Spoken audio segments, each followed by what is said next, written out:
여러분 잘 기억하십시오. 우리 예수님은요, 육체의 생각들이 왕성하게 일어나는 곳은요, 떠나십니다. 육신의 생각, 다툼, 미움, 시기, 교만, 막 육신의 것들이 왕성하게 일어나는 곳은요, 예수님이 견딜 수 없어 하세요. 항상 떠나십니다. 예수님의 제자가 더 많아지고 세례를 더 많이 베푼다는 소식이 바리새인들의 귀에 들어갔으니까 이제 어떤 일이 벌어집니까? 예수님과 세례 요한을 저울질하던 많은 사람들의 마음이 얼마나 많이 미혹되고 또 시기와 질투가 얼마나 왕성하게 일어날 수 있습니까? 그러니까 예수님은요, 그곳을 떠나셨어요. 육적인 생각들이 왕성하게 일어나는 곳에는 영적인 생각과 일들이 받아들여질 수가 없습니다. 그러니까 복음의 일이 제대로 진행되는 것 같아 보여도 실상은 육체의 일만 왕성하게 되는 것입니다. 그러니까 예수님이 거기를 떠나신 것이에요. 아무리 예수님의 제자의 숫자가 많아지고 또한 제자를 통해 세례받는 사람들이 아무리 많아진다 하여도 소용없는 것이었어요. 육적인 생각과 일들이 역사하기 시작하면 예수님은 여지없이 그곳을 떠나십니다. 이것이 예수님의 인격적인 행보예요. 요한복음 6장에도 보면 예수님께서 오병이어의 기적을 일으킨 사건이 나타납니다. 얼마나 놀라운 사건입니까? 보리떡 5개와 물고기 2마리로 남자만 5,000명을 먹고도 남았어요. 그런데 이 사건 이후에 기적을 맛본 많은 사람들이 예수님을 따라다닙니다. 수많은 사람들이 예수님을 따라다녀요. 어떻게 하든 예수님을 붙잡으려고 심지어는 배를 타고 디베라바를 건너서 가버나움까지 쫓아가서 예수님을 만나래요. 그런데 예수님은요, 계속 그들을 떠나가십니다. 계속 떠나가세요. 왜 그러셨습니까? 요한복음 6장 15절은 이렇게 말합니다. 그러므로 예수께서 그들이 와서 자기를 억지로 붙들어 임금으로 삼으려는 줄 아시고 다시 혼자 산으로 떠나가시니라. 그들은 예수님을 따라가기 원했지만 그들 마음에는요, 육체적인 생각과 욕심들이 가득했어요. 영적인 것들이 그들 가운데 들어갈 틈이 없습니다. 그래서 예수님은 그들 가운데 떠나시려고 했던 것이에요. 계속 떠났어요. 여러분, 이것이 우리 가운데 얼마나 중요한 교훈을 주는지 모릅니다. 많은 사람들이요, 주의 일을 하면서도 육체의 생각과 욕심을 따라 열심을 내는 경우가 있어요. 분냄과 시기와 경쟁과 다툼과 욕심 가운데서도 그냥 성공하면 되는 것이고 부흥만 하면 되는 것이고 복 받으면 되는 것이다 라고 생각하는 사람도 있어요. 여러분, 그러나 이러한 생각 가운데 거하면 예수님이 떠나십니다. 아무리 성공하고 아무리 부흥하고 아무리 복 받아도요, 예수님이 거기 계시지 않으면 아무것도 아니에요. 미국 그 PCUSA 교단에서 그 동성연애를 이제 합법으로 했죠. 그래서 그것을 받아들이겠습니다. 그래서 많은 한인교회들이 그 교단을 떠난 사건이 있었어요. 여러분도 아시죠? 그런데 제일 문제가 뭐였냐 하면 재산의 문제입니다. 교회 PCUSA 그 법에는, 교단법은 개인 교회 건물이요, 교단 소속으로 되어 있습니다. 그러니까 어떤 일이 벌어졌냐 하면, 만약에 교단을 떠나려면 건물을 가져가지 말고 건물을 내놓고 나가라는 거예요.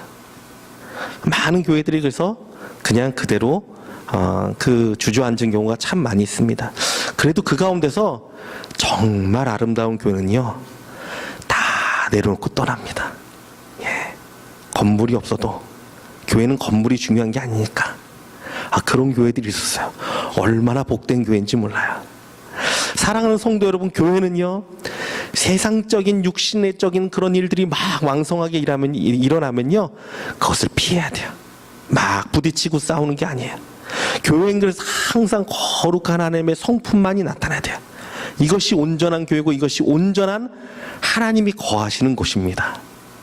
그래서 예수님은 항상 무엇을 말씀하십니까? 우리는 열매라고 하면 눈에 보이는 성과, 숫자, 이거를 많이 생각하기 쉽지만 예수님은 언제나 열매를 말씀하실 때 뭐라고 말씀하셨습니까?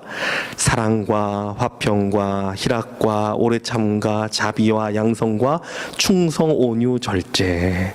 다 성품적인 거예요. 성품적인 것. 이것이 진짜 열매고 이것이 진짜 하나님이 거하시는 것이라는 것이죠. 자, 그렇다면 예수님이 거하시는 곳, 예수님이 찾아가시는 곳은 어디입니까? 바로 그 좋은 예가 사마리아 수가성의 여인의 예입니다. 오늘 본문에 나오는 이 수가성의 여인은요, 예수님을 만나서 크게 세 가지의 반응을 나타냅니다. 이것들을 오늘 좀 보려고 그래요. 첫 번째로는 영원토록 솟아나는 샘물에 대해 반응을 합니다. 이 여인의 모습이요. 둘째로는 온전한 예배에 관해 반응을 하기 시작합니다. 그리고 세 번째 마지막은요, 세상에 대해 반응하여서 그 은혜와 그 기쁨을 증거하고 나아갑니다. 사실은 이 여인이 무엇을 나타내냐면 영적인 것에 반응하고 있는 거예요. 예수님께서는 육적인 것이 왕성하게 일어나는 곳을 떠나서 영적인 반응을 하는 곳을 찾아가셨습니다. 그리고 그것 가운데 너무나 기뻐하고 즐거워하셨어요. 육적인 생각과 근심과 짜증에 사로잡혔던 이 여인이 예수님을 만나서 영적인 것들에 대해 반응하고 영적인 것들을 붙들고 영적으로 거듭나 새로워지고 있어요. 예수님의 마음이 얼마나 기쁘셨겠습니까? 사실 이 본문의 배경 가운데 예수님이 제자들과 가다가 줄이셨어요. 시장하셨어요. 어느 정도로 줄이셨냐면 그냥 우물가 곁에 덜썩 주저앉을 정도로 줄이셨어요. 제자들이 그래서 예수님을 두고 먹을 것을 찾아서 마을로 들어갔습니다. 예수님은 그렇게 줄이셨어요. 그런데 이 수가성의 여인을 만나서 이야기를 하시고 또 복음을 증거하신 후에 나중에 제자들이 찾아왔어요. 먹을 걸 가지고. 그랬더니 예수님이 뭐라 그러셨는지 아십니까? 내 생명의 떡은, 내 양식은 다른 데 있다. 이것이 아니다. 말씀하시면서 그것들을 먹지 않으셨어요. 왜? 주님으로 인한 그 예수님의 그 기쁨이 충만했습니다. 너무나 기뻐서 배가 불렀어요. 그래서 먹지 않으셨어요. 사실은 예수님이 금식하고 이 여인을 위해 중보하고 계신 것이었습니다. 자, 사랑하는 성도 여러분, 우리도 영적인 것에 반응할 수 있어야 합니다. 영적인 것들을 붙들고 나아가야 합니다. 영적인 소망을 가져야 합니다. 그럴 때 예수님이 역사하시고 예수님으로 인한 변화가 일어나게 되는 것입니다. 자, 이 여인을 조금만 더 살펴보기 원합니다. 우선 이 여인은 먼저 육적인 생각과 형편에 완전히 사로잡혀 있었던 여인이었어요. 그녀가 물을 기르러 나온 시각은요, 당시 유대인의 시각으로 6시라고 되어 있는데 이것이 현대 시간으로 말하면 현대 시간의 개념은 정오 12시에 해당되는 시간이에요. 팔레스틴 지역의 그 뜨거운 태양 아래에서는 정오에 아무도 밖에 나오지 않습니다. 특별히 물을 기르러 나오는 사람들은 낮에 해가 동트기 전에나 아니면 저녁 때 해가 질 때쯤 그때쯤 물을 기르러 나옵니다. 그런데 이 여인은요, 굳이 정오를 택해서 물을 기르러 나왔습니다. 예수님과의 대화 가운데 나타난 일이지만 이 여인의 행실은 온전하지 않았어요.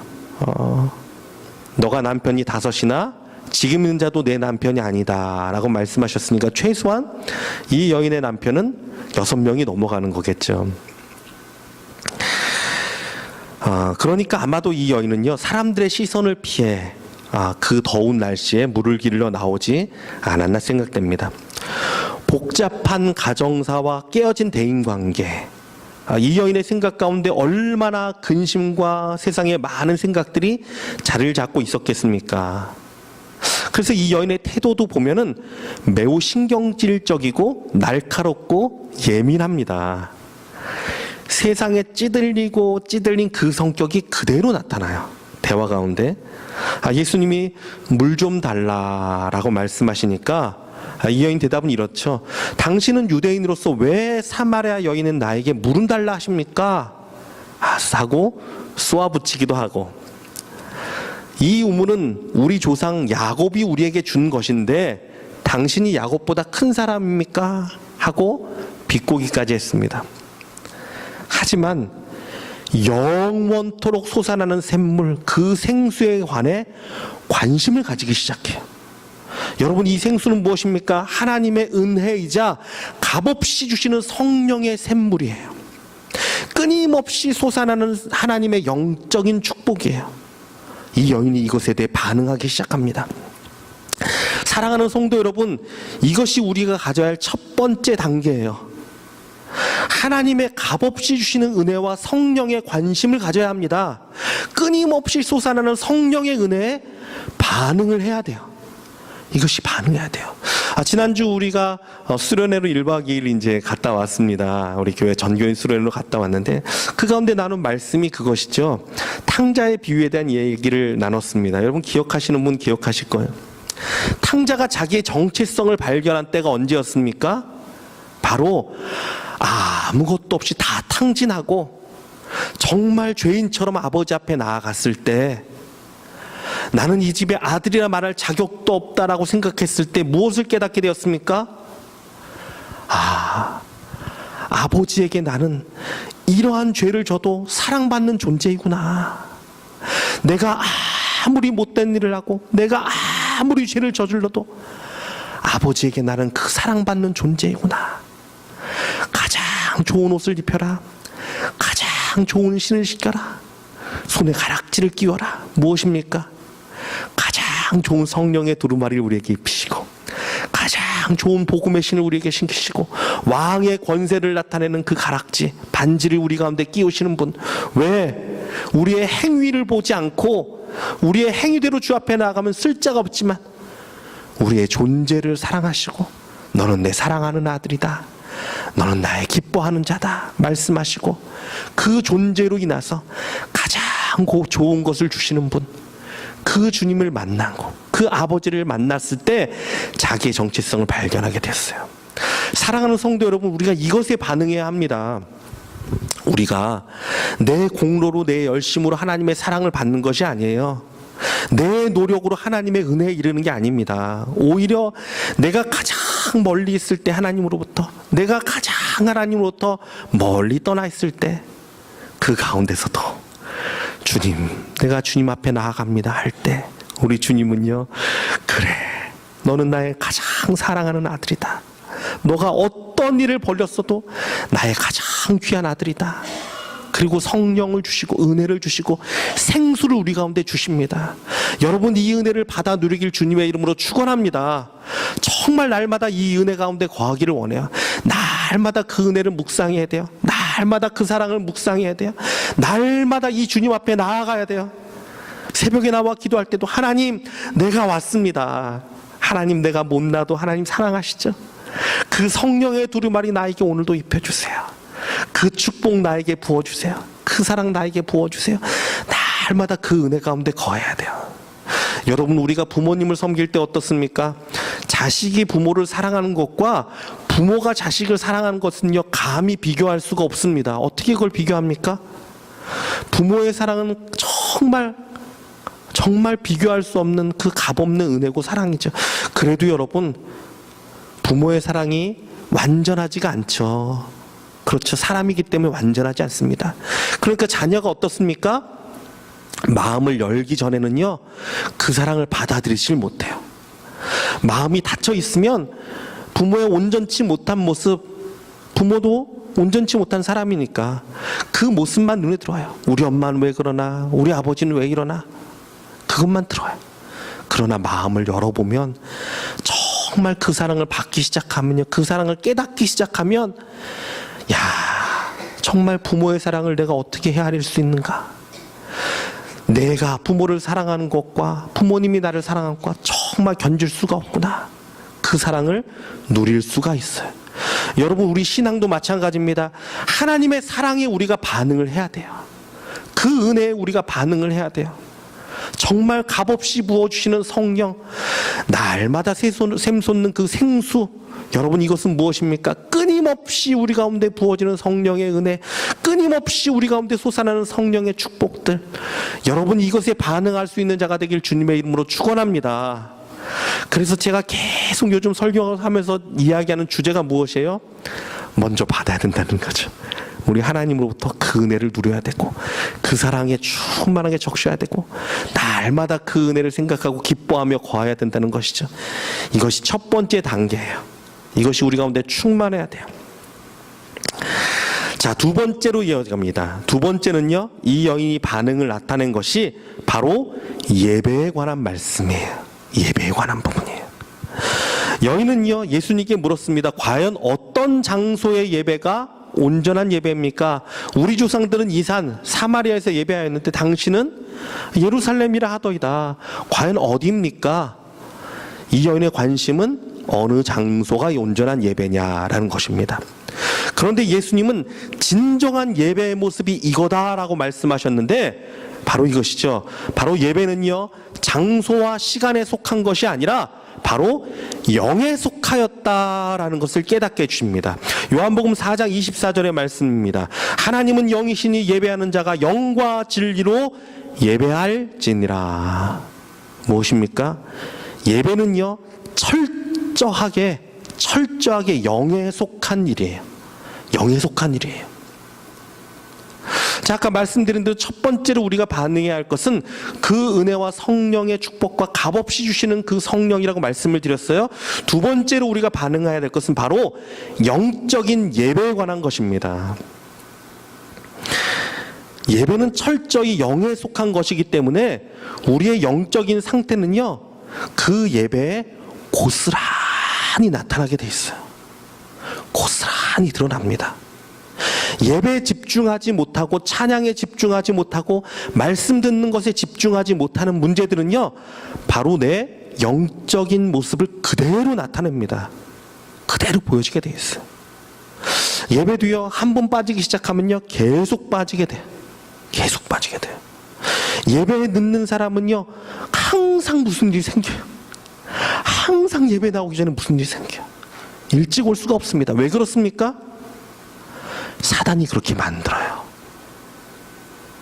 예배를 통해서 우리는 영적인 승리에 도달합니다. 영적인 승리를 얻어요. 그래서 그 승리 가운데 일어나야 하는데 사단이 그것을 원치 않으니까 어떻습니까? 계속 예배 가운데 온전히 나올 수 없도록 계속 회방하는 것이에요. 계속 회방하는 것이요. 여러분, 우리의 영은요, 예배에 반응해야 합니다. 내가 가장 높이고 가장 사랑하고 가장 존귀히 여기는 우리 주님, 그 주님을 높이는 예배 시간, 그 주님을 찬양하고 그 주님의 말씀을 듣는 시간. 여러분, 우리는 이것은요, 우리 영이 살아나는 가장 중요한 시간이고 하나님의 영이 우리 가운데 임하는 가장 복된 시간입니다. 여러분, 이 영이 우리 예배 가운데 반응할 수 있기를 주님의 이름으로 축원합니다. 그래서 여러분, 예배 가운데 주님을 만나야 돼요. 그래서 전도도 그거죠. 아유, 우리 목사님 말씀 너무 좋아, 우리 교회 너무 좋아, 우리 교회 성도 너무 좋아. 이거는요, 차원이 조금 높지 않은 거예요. 정말 내가 예배 가운데 하나님을 만나고 정말 내가 예배를 찬양하는 시간이 얼마나 기쁜지 몰라. 예배 가운데 하나님이 나를 어루만져 주시고 그 예배 가운데 예수님을 묵상하는 시간, 그 좋은 하나님을 깨닫는 것이 얼마나 기쁜지 몰라. 여러분, 이 임재를 누릴 수 있는 자들 되길 주님의 이름으로 축원합니다. 이 여인이 은혜 가운데 설 수 있었던 것은 예배에 반응했어요. 영이 예배에 반응했어요. 여러분, 우리 가운데 온전하게 나아갈 수 있는 건요, 온전히 영으로 드리는 예배, 마음을 다해 드리는 예배, 영으로 드리는 찬양, 이것이 설 때입니다. 이것이 예수님이 가장 기뻐하십니다. 자, 마지막 세 번째, 사마리아 여인이 이제는 그 은혜를 모르는 세상에 반응합니다. 감출 수 없는 기쁨과 감격이 일어났어요. 예수님을 만난 그 즐거움이 여인의 마음을 가득 채웠습니다. 그러니까 이것을 알지 못하는 세상에 반응하기 시작합니다. 이 여인의 모습은 처음에 물동이를 가지고 우물가로 왔습니다. 그렇겠죠. 물을 가져가려면 물동이가 있어야 되잖아요. 물동이를 가져왔어요. 이것이 무엇을 상징합니까? 세상의 근심과 걱정과 슬픔의 모든 물동이를 머리에 이고 여인은 온 거예요. 그냥 세상의 생각들, 가정의 생각들, 걱정들 다 이고 온 거예요. 그런데 예수님을 만나고 나니까 그 기쁨과 그 은혜가 지고 온 모든 것들이 아무것도 아닌 걸 깨닫습니다. 그러니까 물동이를 던져버리고 세상으로 뛰쳐나갑니다. 요한복음 4장 28절, 여자가 물동이를 버려두고 동네로 들어가 사람들에게 이르되.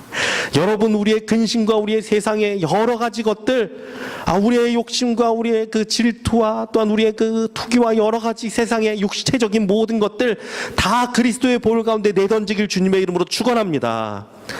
우리 가운데 온전히 그리스도의 그 은혜만 가득 채워야 돼요. 그 가운데 뛰쳐나가야 돼요.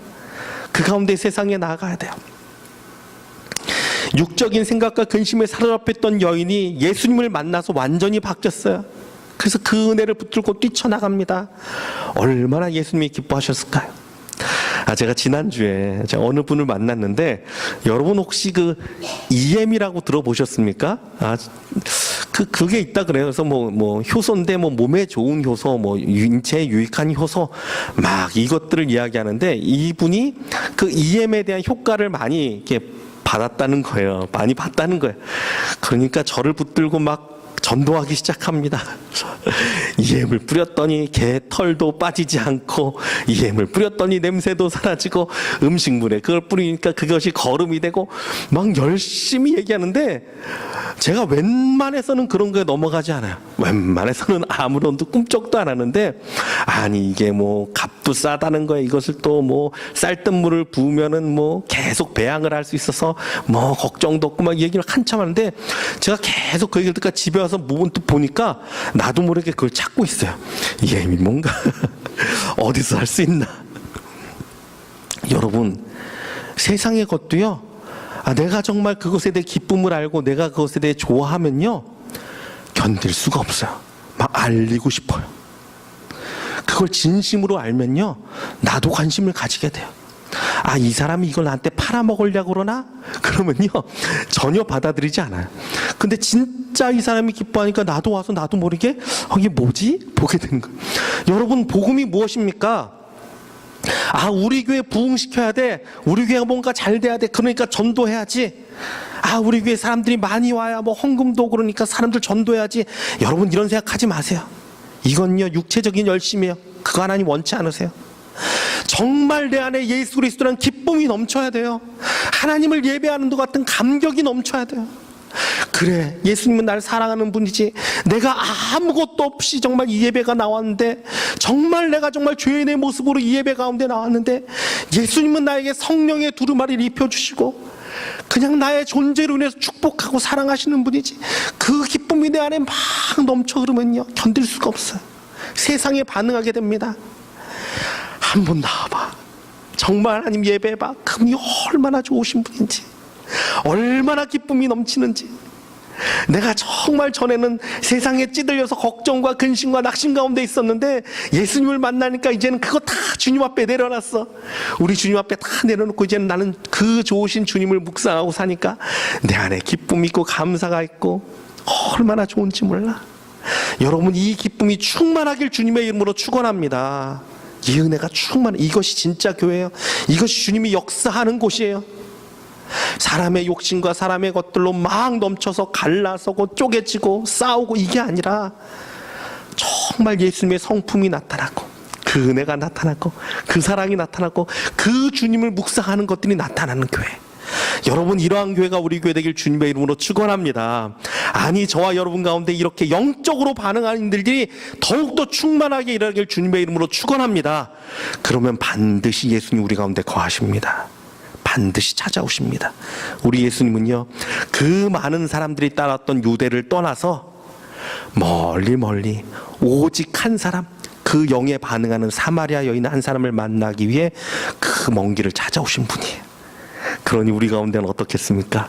그 은혜와 그 능력으로 충만하게 쓰는 저와 여러분 되길 주님의 이름으로 축원합니다.